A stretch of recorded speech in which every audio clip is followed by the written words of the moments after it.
Good evening and welcome to the Cannabis Project. I'm your host, Heidi Hemp. Tonight's show is meant to inform and educate about all aspects of cannabis in Colorado.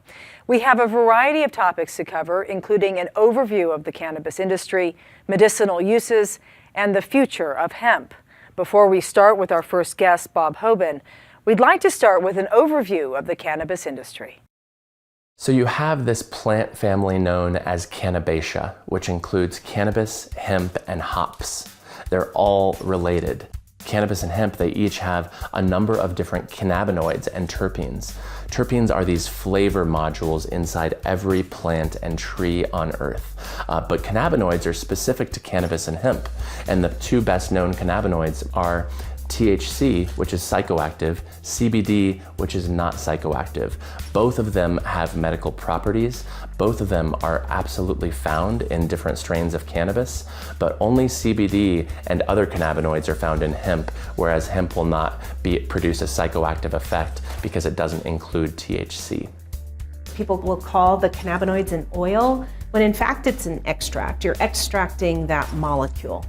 Sometimes they'll add it to an oil, right, as a delivery mechanism at the end. But the reason that's an important distinction, because in agriculture, when you talk about oil, you're usually talking about a seed that's been pressed, right, or an olive that's been pressed. So those are kind of important distinctions for the general consumer to understand and know about for when they choose their products. What industrial hemp is cannabis with a THC content of 0.3 or below. Concentration. So you include delta-9 THC and delta-9 THCA, the non-active part, and you come up with whether it's hemp or marijuana. So 0.3 is percent of THC content per dry weight of the material. As geneticists and breeders, we had our THC controlled within, I think, 8 breeding seasons. And we actually have it down to 0%, 0.000 actually. So we have a true 0% THC variety. Cannabis and hemp are two distinctly different plants. And then when you get into the cannabis conversation, it's fun because of course there's male and female and they require that to reproduce, but only the female plant produces psychoactive effects. A lot of people have these misperceptions about hemp simply because it is related to cannabis. And they're very different plants, but hemp is non-psychoactive. Hemp still produces the terpenes and cannabinoids that you can find in marijuana, just not that one cannabinoid that is oftentimes at the center of this conversation because of its psychoactivity. And certainly there are other misconceptions with hemp, and it doesn't help that these plants look so similar to one another. Colorado has benefited in a number of ways from leading this charge of cannabis legalization. On one front, it's very much a personal freedom issue. Voters stood up in 2012 and said, this is important to us. But the state has also benefited from just the pure financial aspect of this. We're talking about more than $100 million in tax revenue that never existed 5 years ago. And while that is still relatively a drop in the bucket compared to a state's annual operating budget, it's still substantial, especially when you look at what that means for a black market that has been decimated. The black market is still there. It's changed and conformed and taken advantage of the legal market that it exists alongside. But at the same time, now all of these millions of dollars of tax money are not only going into state coffers, but local municipalities. And so when you look at how these local cities are benefiting from this legalization effort, it's substantial. Whether it's a new rec center in Breckenridge or a new library and police station in Edgewater, these municipalities are truly benefiting, and other municipalities that are choosing to not partake in this because a big part of the Colorado model is that element of local control. We're back here in the studio with Bob Hoban, President and CEO of Hoban Law Group, the nation's premier cannabis business law firm. You know, Bob, let's start with how you got started in this industry. I was an attorney practicing in a large firm downtown here in Denver, and my mother was diagnosed with pancreatic cancer. As I started to look at that process and understand what our existing Amendment 20, which was in our Colorado Constitution, had to offer, I started to look at medicinal cannabis as an alternative. there weren't any dispensaries at the time, so it was really, why did we have this amendment? What did the amendment allow for? And how could you use cannabis to help someone that was a loved one in that particular instance? So as I dug deeper into that process, some of the first dispensary owners in the state of Colorado, in Denver for certain, they were my mother's caregivers. Those were folks that helped us navigate that process to learn how medicinal marijuana can help someone in the stages of pancreatic cancer. And what did it do for her? Well, ultimately, it was hit or miss at that point in time. If we knew generally a fraction of what we know today, several years ago, in terms of the properties, in terms of how it could treat cancer and inflammation, et cetera, at that point in time, medicinal marijuana, at least to the masses, it might give you an attitude adjustment and take away some pain. And that was certainly an added benefit for someone that was prescribed very, very powerful narcotics, powerful Oxycontins for treatment of the nausea and the pain relief in between chemo sessions. So it was hit or miss, but there was something about that entire process that brought us to where we are today, where we understand almost as a general rule so deeply, at least the different things that cannabis can potentially do, and the research that backs it. Break down what we just saw in that video. Break down some of the aspects. We were talking before about how it's a little bit confusing. Yeah, cannabis is a confusing thing overall, right? If you think about it, what is it about this plant that helps you? You've got this notion of cannabinoids, and the plant has well over 100 cannabinoids, and those cannabinoids are intended to interact with each other and with terpenes to produce a desired effect in the human body. You have a system in your body called the endocannabinoid system, and none of this stuff should be coming from a lawyer. This is stuff that researchers and scientists and MDs should be talking about, but they don't talk about it nearly enough. But to understand that this endocannabinoid system is one of the most sensitive and powerful systems in your body, and the best way I can describe it from some of the fine researchers that we've worked with is the endocannabinoid system is like a modulator for your body. It's intended to create this notion of homeostasis and how the cannabinoids are introduced into your system to interact with your system to produce that regulatory effect to your body. That's really what I think most people miss. And again, that's not something you should take from a lawyer. You should dive in and research that on your own. But simply put, that's really the fascinating thing behind this plant. Right, and it's different than marijuana, and it's different than, it's totally different. Completely different. When you're talking about CBDs. Well, and think about it. We always think about marijuana because marijuana is the plant that was outlawed. It was criminalized. But it's the plant species is cannabis sativa L to be specific. And you've really got two sides of that plant. You've got an industrial hemp side with lower levels of THC, and then you've got higher levels of THC in a marijuana plant.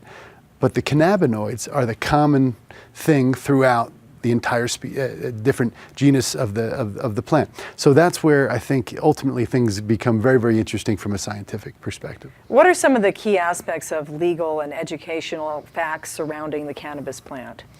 So fundamentally, people need to understand that the plant has been used by humankind for millennia, for thousands upon thousands of years. And the plant has been used to satisfy a variety of needs. The medicinal marijuana component, that's what we're talking about at length today. And we're also looking at how those cannabinoids can be used to impact people's health, to promote general wellness, to treat specific conditions in the human body. And there's a lot of research that's been done internationally and across the United States, and here in Colorado specifically, to further that. But then you look at other parts of the plant. People need to understand that if I'm going to grow a plant, it doesn't mean that if I have a field of hemp, for example, next to my home or my business, that people could go out and smoke that hemp or use that hemp for the same purpose that someone might go into a marijuana dispensary and purchase a high THC product for. That hemp can be used for, no joke, 50,000 uses and beyond, from food and fuel and fiber to plastics, and certainly the medicinal and the wellness benefits of the plant are something that can't be ignored. What do you see with the future here in Colorado with hemp and with cannabis and with CBDs, and where do you see this going across the country and world, really? Well, I see the cannabis industry as a global game changer. We've already seen that.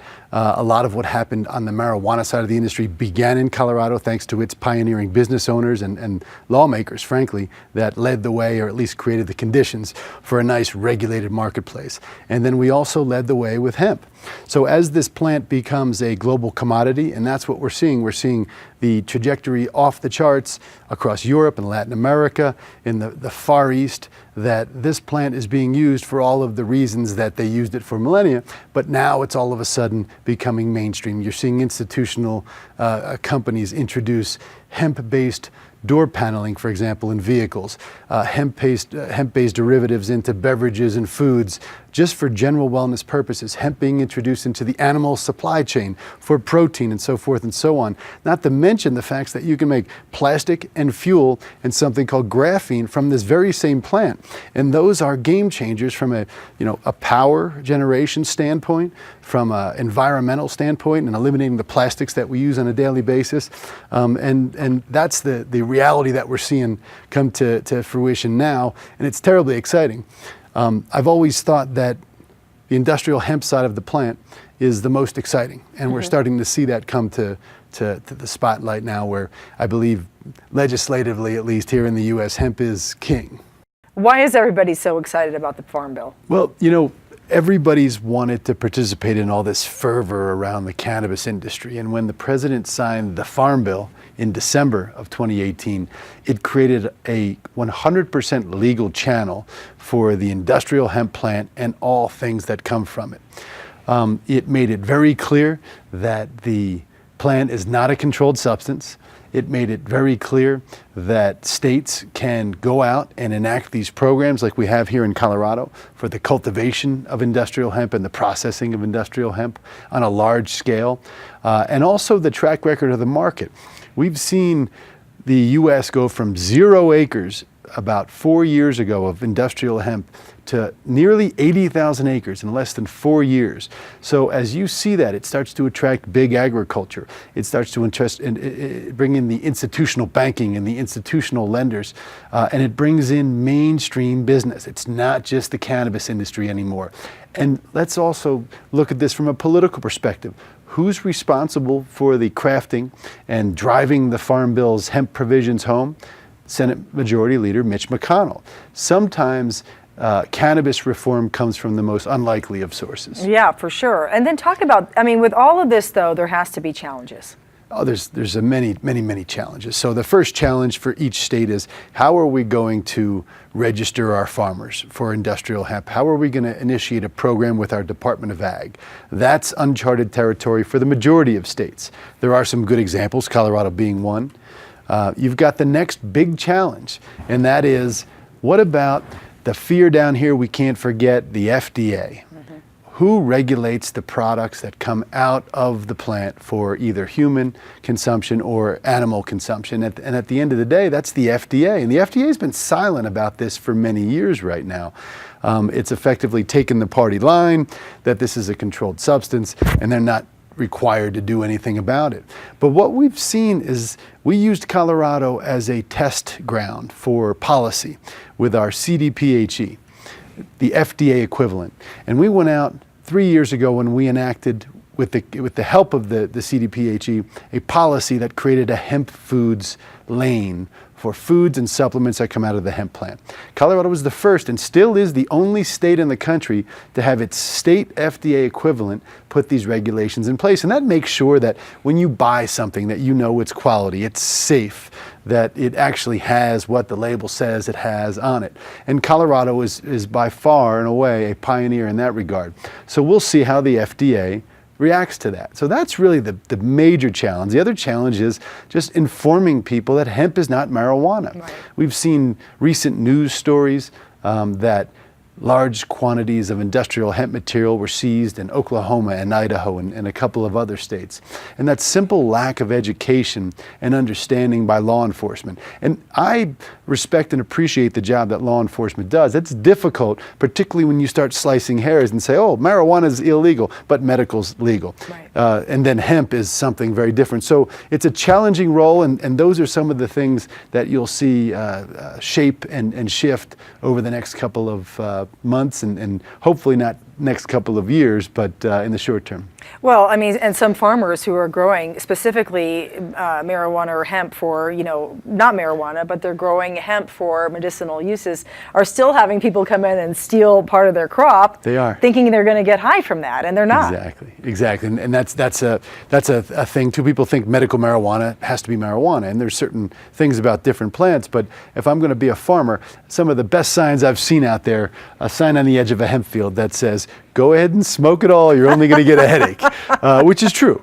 So at the end of the day, there are security measures that farmers have to put in place to make sure that people aren't stealing their product, but it presents very little public nuisance, and it certainly doesn't impact society in an adverse way because, again, that THC level is low enough naturally in that plant material where it's not, let me put it this way, 0.3% THC in a plant, which is the legal standard for hemp. If you drink decaf coffee has about 0.3% caffeine. So that's a good analogy for people to understand because there's also some discussions, which we won't see in the United States for a long, long time perhaps, and that's to raise that THC standard so that products can be made more efficiently.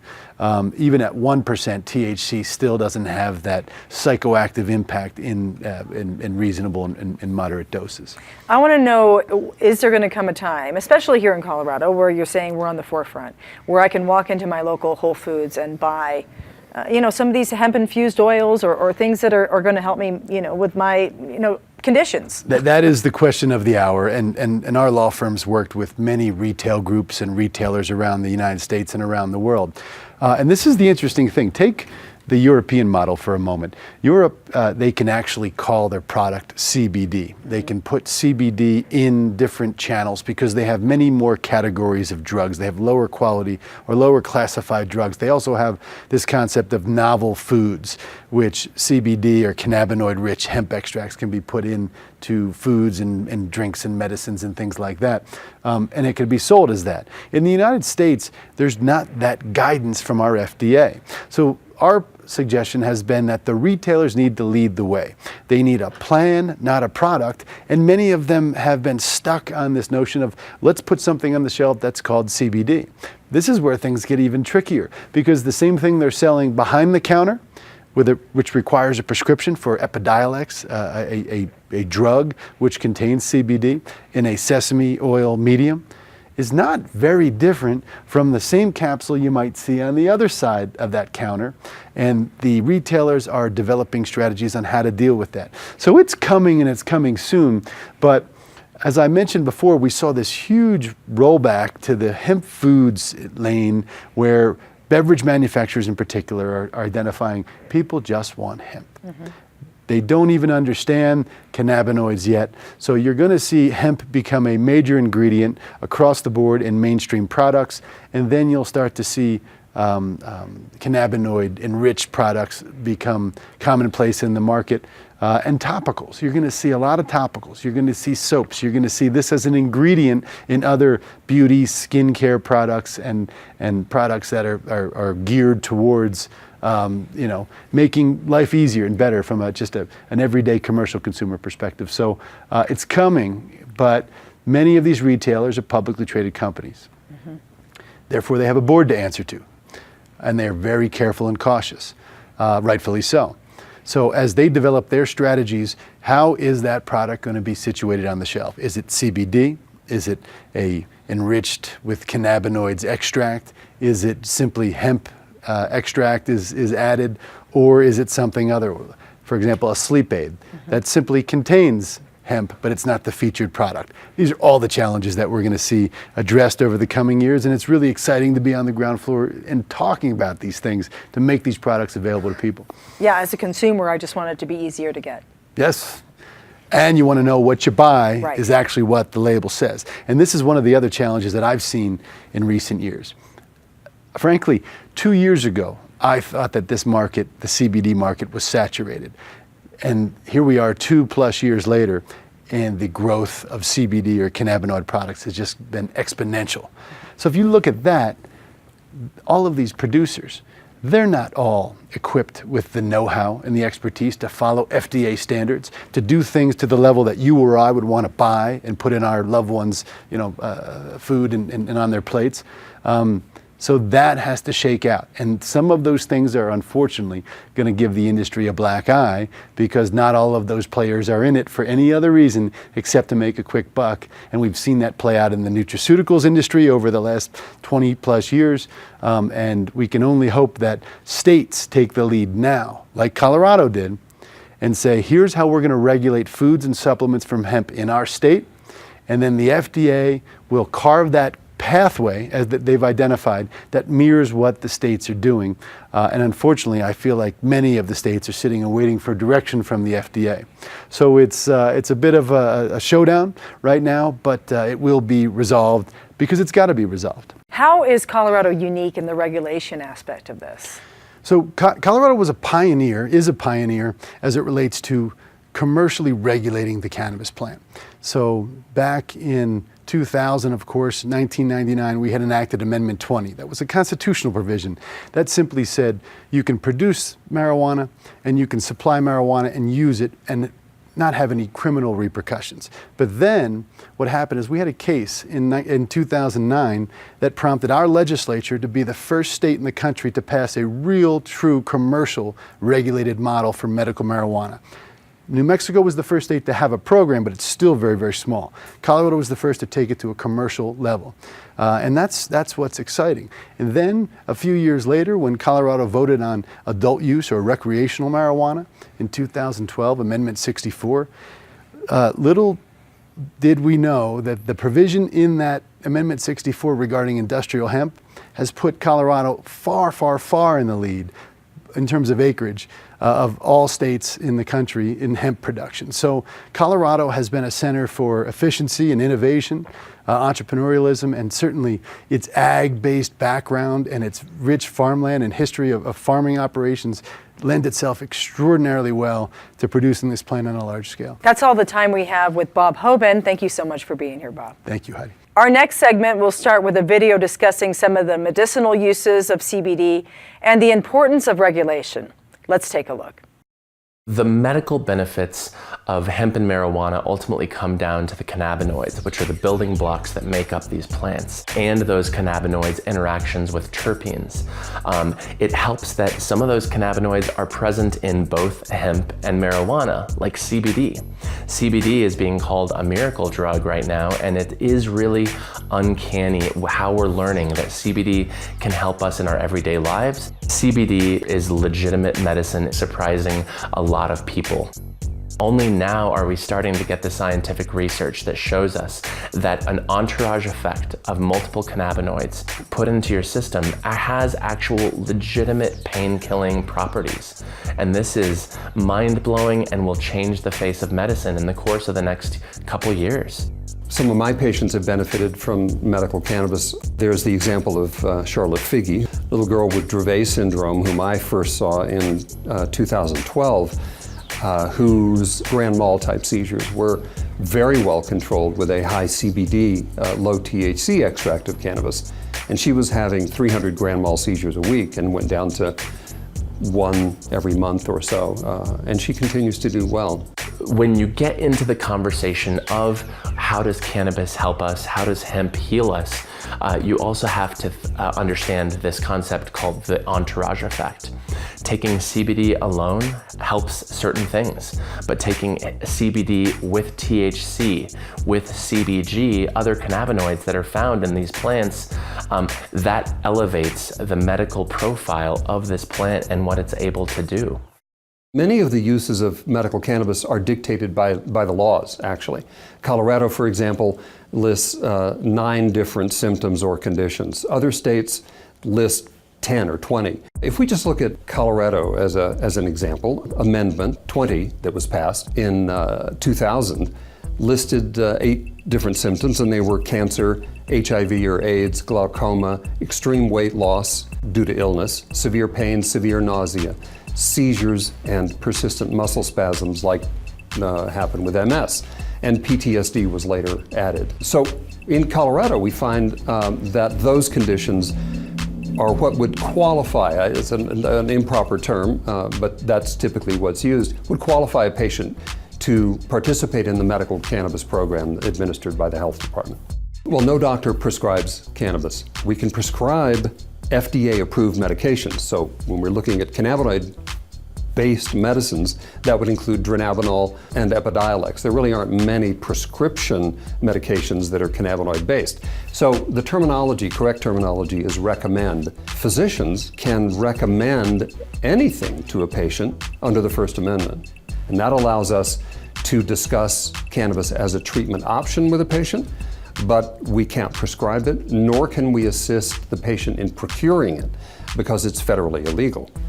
The Department of Agriculture focuses more specifically on hemp, and then the Marijuana Enforcement Division does the regulations and enforcement associated with the commercial regulated marijuana market. We have a regulatory market for both medical marijuana as well as adult use cannabis. What we try to do is we focus on an overarching umbrella of public health and safety, but then we use the Cole memo specifically behind that to guide our efforts in terms of putting regulations in place, which specifically calls for keeping the product out of the hands of youth, keeping the product out of the hands of criminal, and keeping product out of other states. One of the hallmarks of Colorado's success is our flexibility of our regulatory environment, so that when we see unintended consequences of regulation or of legalization pop up, we can address them instantaneously via emergency rule. Outside of that process, it's generally kind of an annual update for rules, and typically that's associated specifically with laws that the legislature passes. Because legalization is so new, the legislature is quite frequently passing new laws, and so we are annually updating the regulations to reflect those laws. Whenever we take a look at putting a regulation in place, we always do so through the lens of public health and safety. And the best example that I can give of that was when legalization first happened, there weren't stringent rules around edibles. And we saw that there were some unintended consequences associated with overingestion and or confusing the product with products that didn't have THC in it. So having products clearly marked, edible products clearly marked both from a serving size standpoint as well as making sure that they don't represent shapes that would be attractive to youth. We want to make sure that every single voice in the state is represented. Those who are supportive of marijuana legalization, those from the medical community and the health community, as well as those who maybe aren't in support of marijuana legalization. We try to get every single viewpoint represented so that we can triangulate on the right answer and make sure that we get the regulations correct. What we're working toward is a future where hemp and CBD will be significantly less regulated than cannabis. And we're already starting to see that with the passage of the most recent Farm Act in Washington, D.C. We're here now with Maureen McNamara, founder and chief facilitator with Cannabis Trainers, a corporation founded to create and deliver training solutions for the cannabis industry. Thanks for joining us, Maureen. Our pleasure. We are also joined by Shadi Ramey, founder and CEO of Satya, a line of organic hemp-based body care products. Well, both of those sound fascinating. Let's start with why you got into this industry and how, and we'll start with you, Maureen. Sure. Training has been my gig and my focus for a long time, since the 1900s, actually. And with over 20 years, it sounds hilarious, doesn't it? Since the 1900s, really? since last century. I know you're not that old. So training compliance-focused classes has been my main priority for decades. And back in 2013, I started to have professionals from the cannabis industry come to get certified in food safety classes because they were manufacturing products, and it's a required class to manufacture cannabis-infused products in Colorado and most states. And I had the idea, with decades of training experience, maybe I could be a contribution to the cannabis industry. So we launched Cannabis Trainers back in 2014. We created CellSmart, which is a compliance-focused course for dispensaries, and we're committed to moving the industry forward with integrity, professionalism, and compliance. Wow, that's interesting. Okay, and now you, Shadi. Tell us about how you got into this. I've been a plant-based chef in the Boulder area for the past 12 years, and in 2014 I wanted to create a line of edibles in the cannabis space, and after doing some due diligence, it really appeared that it was super cost prohibitive to get into the industry at that time and with our funding. And so a friend of mine told me about a hemp coffee, And I was like, what? And then we went to visit our first hemp farm and checked out the product, and we thought we could do that. And so 2015 was the first year that I started cultivating cannabis, and that same time I created a body cream, and I wanted to make a cream coming off. There was a ballot initiative in 2014 to have GMOs labeled in the state of Colorado, and I was pretty active in that movement.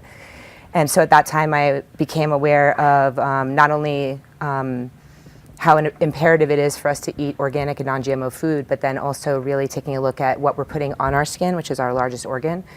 And really diving into that and wanting to create a cream as a chef that was good enough for my family to eat. And so out of that, my body care line was born. That's fascinating. You know, I know so many of us just put the lotion on and we don't even look at the ingredients, but to have something that's actually natural and that you can eat, eat it and it's healthy enough, I mean, that's very interesting. Yes. Thank you. Well, let's talk about the video we just watched. I mean, what do you guys think about, why do you think we have seen such a growth with CBD in the medical and wellness field? I think more than ever, we are a highly stressed population. We're living longer. There is disease and pain and sleepless nights, and people are looking for ways to contribute to their wellness and health. And cannabis, consumed for millennia, is a really nice, natural, plant-based alternative to that. And for hemp-based CBD, it's non-intoxicating, and that can be a real contribution for people. Thank you, Maureen. And what about you, Shadi? I think it's high time that people are seeking cannabis for their health and well-being. There's been a lot of people, millions of people that have been using cannabis underground for the past 7 decades while it has been in prohibition, and a lot of other people have this opportunity to pretty much come out of the cannabis closet, so to speak.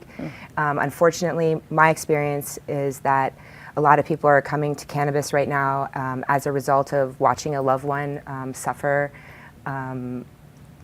cancer or another debilitating illness, which ultimately has ended in their death. And so they've come to the plant as they've been seeking alternatives. And so I think however we got to the table, it's really great that we're at the table and that we're having these conversations, and that we I just really believe in the power of plant medicine, and I believe that cannabis was stolen from us for a really long time, and I think it's time that all humans are empowered to take an active role in their health and well-being by using the plant in a multitude of ways. You talked a little bit about people who have had tragedies or other things and have turned to cannabis. Do you have some personal stories about people who have been helped by it? I see and hear of people that are using cannabis every day and that it has changed their lives. Many people through different networks that are epileptic, and that has really been life-changing for them. And also just eating the plant every day and consuming it in different ways, I feel like is not only helping people to fight illness, but really helping people be proactive and take an active, empowered role in their well-being. And how about you, Maureen? Yeah, it's amazing. I'm crossing paths with women, especially mothers, who are really fighting to give their children with disease or seizures an option that is safer and healthier for them. And we're seeing pretty dramatic results, especially with kiddos being able to consume CBD or cannabis. Yeah, I know myself, I have a son who's on the autism spectrum. Mm-hmm. And so, I know so many people who have been able to find, formulas that have really, helped slow their kids down. My only problem is that it doesn't last for very long, so I can't figure out a way for him to be able to do it for the school day.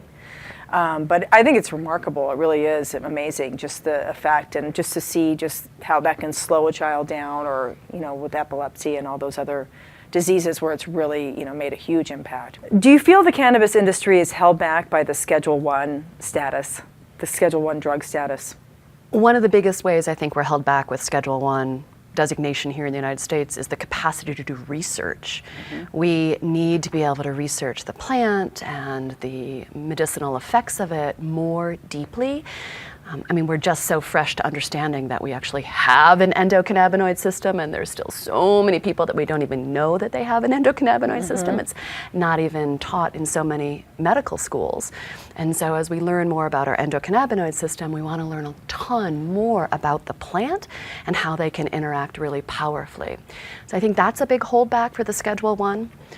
But I think because states are choosing to approve medicinal cannabis or adult use cannabis, and certainly hemp as well, that when a state really, or when an operator in a legal state plays by the rules, then that federally illegal Schedule I part doesn't impact them as much. But an operator has to be super compliant. One of my favorite clients will claim that they are not in the cannabis industry, even though they are cultivating, manufacturing, and selling.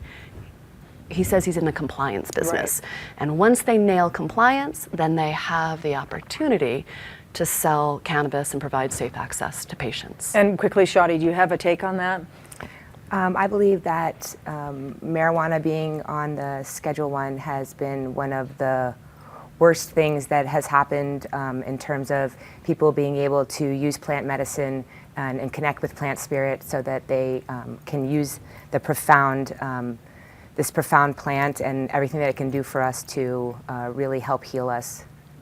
Why do you think it's important that this is regulated the way it is? I mean, how important is regulation? So important. It's hugely important because it is still a Schedule I drug, and that's federally legal. So in the United States, we're selling it in that way, that we have to play by the rules, and that every employee that's involved in the industry has to know the rules and never break them. But another key thing with regulation is that we want to keep this medicine and cannabis out of the hands of people that cannot legally have it. So we're never selling to minors, we're checking IDs, that we're properly dosing, we're lab testing so that we know what patients who may have a compromised immune system are ingesting.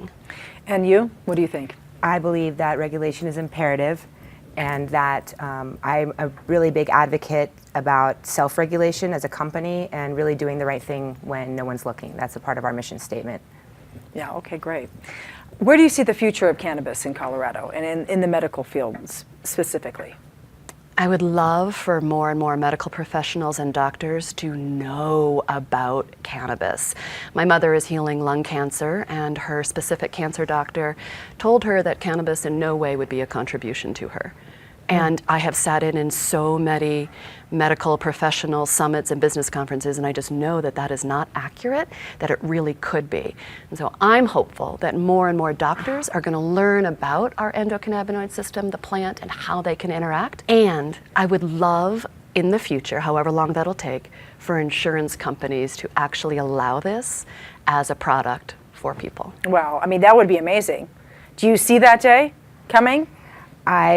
I didn't even think that we would come this far in my lifetime, so I'm extremely, extremely hopeful for the future of cannabis and how we can reconnect with one of our greatest plant allies on planet Earth. Thank you both so much for being with us. Our last segment is going to focus on the Farm Bill and how it's impacting the hemp industry. Let's take a look. 2014, the first Farm Bill was passed, which is what really gave us industrial hemp to begin with. It was the Farm Bill that allowed states to put together pilot programs to allow industrial hemp to be produced in those states that approved it. A number of states took advantage of that. It was slow to get started. Agricultural Improvement Act of 2018, which is also known as the Farm Bill, helps clarify that. It's across all states, so states will be able to submit a plan for approval by the USDA, or the USDA will implement plans that are on a national basis. So it gives us a lot more clarity, and it opens it up for interstate commerce. It opens up farming, crop insurance. So a number of the things you see in any agricultural commodity now become available to farmers in industrial hemp. It also does take one major step forward, and that is it removes industrial hemp from a Schedule I drug. December 12th of 2018, the 2018 Farm Bill package was approved, and in it are broad commercialization rights for industrial hemp. Still has to be regulated under the state system, which is going to eventually take their direction from the USDA. So most people in the industry are really excited about crop insurance, understandably, because it's a new crop and we have failures, right? So that will be helpful. However, what we're most excited about is that it's going to be under the purview of the USDA. So it puts us in very familiar regulatory circumstances, and we are especially excited because it's under the USDA that the grant door opens. So much more research can happen, and we need it, and everyone in the industry can benefit from those grant dollars. New West Genetics began in 2014, as soon as the federal Farm Bill was passed. In it, it included a clause 7606 that legalized the R&D on industrial hemp for the first time in the history of our country. And it defined industrial hemp as the species cannabis sativa with 0.3% THC in it. So no one is getting high off of industrial hemp. What we do know is it's driving a lot of innovation in the state. We do know it's having an impact in some of the rural communities. We've had rural communities where, for instance, a Walmart in one case had even shut down, and that's now an industrial hemp processing plant. So we see new jobs coming all the time, but we don't capture that in a dollar and cents. In 2014, we thought we'd have 8 or 10 registrations at universities, and that year we had almost a couple hundred to begin with. So it has grown faster than we thought, faster than we anticipated, and continues to grow faster than we anticipated. What we have seen is it started off really as crops along the Front Range and a few Delta and Mesa County, where we had maybe a university. It was in more urban settings, smaller plots. What we've seen now is that transition to more what I would call traditional agricultural areas. We see 180 acres, circle pivots, large farms that have taken it out on the eastern plains and down by Montrose. So we see it across the state, but we see it really transferring into a traditional agricultural crop more and more every day. We haven't seen any impacts on hemp environmentally that are negative. In fact, industrial hemp tends to take up heavy metals, and so it may be actually a great phytoremediation plant for areas that have contaminants. It also grows better in soil that's salty, saline soils than most crops do. Also tends to use less moisture. While it's critical that moisture is at the beginning of the season, it becomes less. This may be a great opportunity for farmers to take a look at this as an alternate crop or in their rotation, especially in some of our rural areas where the aquifer is being depleted. We're back in the studio with Tim Gordon. He is the Chief Science Officer of Functional Remedies, a company that produces full-spectrum hemp infusion CBD oil. And he's also CEO of Baca Hemp. Thank you for joining us. First, why don't you tell us how you got into this? It's so interesting. Sure, yeah, I've been into the hemp industry many years now. I started off as a researcher, really looking into the many benefits of this plant and how it can really enhance our lives and enhance our abilities to heal itself. And that's what really has drove my passion to be in this industry. And it spread beyond just the healing effects into the true side of hemp, the industrial side, and the many attributes that we're going to have from the industrial side of hemp. And so right from the very beginning, you realized that this is just an incredible plant that had so many different uses. Absolutely. This is one of the most, in fact, probably the most unique plant we have on this earth, and its relationship to man, and also the many uses that are going to, come downstream once this is fully, once we have agriculture at a large scale and the downstream effect of this plant, you'll see industries like biorefinery. You'll see everything from car doors being built to new textiles, all the way to the healing effects of products like I create at Functional Remedies. How do you think the Farm Bill is going to impact your business and your fields in particular? Yeah, well, the Farm Bill is really has been a precipice in our company for expansion, both on the infrastructure and employee side. It's really, the Farm Bill has led to a lot of interest in hemp and a lot of interest in our companies particularly. So with that, we're expanding infrastructure, building new greenhouses, and expanding our farming side. We're hiring new folks here, bringing more jobs into Colorado, both on the agricultural and processing side as well. Do you think it kind of legitimizes it a little bit more now that it's kind of or not? Yeah, no, I definitely think the Farm Bill definitely legitimizes our stance in the industry and really brings the industry to a global attention. I truly believe the eyes of the world are on the hemp industry, and we're truly seeing that since the Farm Bill has passed. And what are some of the misconceptions surrounding hemp? I was asking you, are other farmers growing other things concerned about your hemp farms? Or Sure, there are some misconceptions, whether the hemp folks are growing, is it marijuana or is it hemp? There's still some education that has to lead to understanding about the products. There's really no, on the agricultural side, there's nothing that hemp can interfere with. It's a wonderful rotational crop. It is a great bioaccumulator. It's great for cleaning soils, and it's also just great for water use here in the desert of Colorado. It doesn't use as much traditionally. And so is it a good plant for the environment then? It's probably one of the best plants for the environment. Like we talked about, it's a high yielding biomass, so we can use a lot of these biomasses to make whatever, car parts, or anything we need to make, biorefinery parts. It's a great food producer, and it also, like we said, it's a sustainable plant, nothing like we're using with GMO crops at all. Right, and it's not impacting on the neighboring crops at all. It's not really like a weed at all. No, not impacting it at all. And it's a very complementary crop to a rotational farming aspect. And so you really do see a day when we will be putting some sort of CBD into our fuel tank, or we can actually turn this into energy. Well, absolutely. I think you're going to see hemp biomass turned into a variety of energy forms, whether it be on the biorefinery fuel side, or all the way to battery capacitors, all the way to making plastics and lignins. Wow, that is fascinating. It Huge really opportunity is. through this industry, absolutely. Where do you see the future? Well, the future looks bright ahead, absolutely. There's going to be a mass amount of hemp grown over the next 3 to 5 years in our country. I see over the next 3 to 5 years many, many more states coming on as to where large agriculture will be recognized in hemp. We'll have opportunities for crop insurance and things like that are associated with our new farm bill being signed.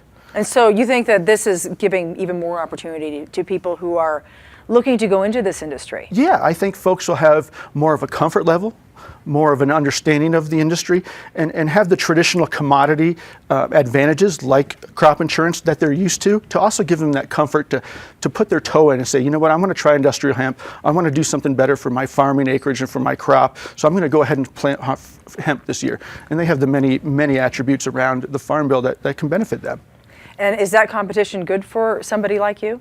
It is. Competition's great, right? In any matter. But I see it outside of competition. I see this as an agricultural advantage. It's a sustainable duty for American farmers to really be biodiverse and to introduce a crop like this that is highly sustainable. So I think I don't see it as so much as a confrontation or conflict. I see this as opportunity for the world to really embrace this plant. All right, well, thank you so much, Tim, for being with us. We really appreciate it. Thank you very much. That is all the time we have tonight for the Cannabis Project. Thanks for joining us. If you'd like to watch this episode online, you can check us out at cpt12.org. For all of us here at CPT12, I'm Heidi Hemmett. Good night.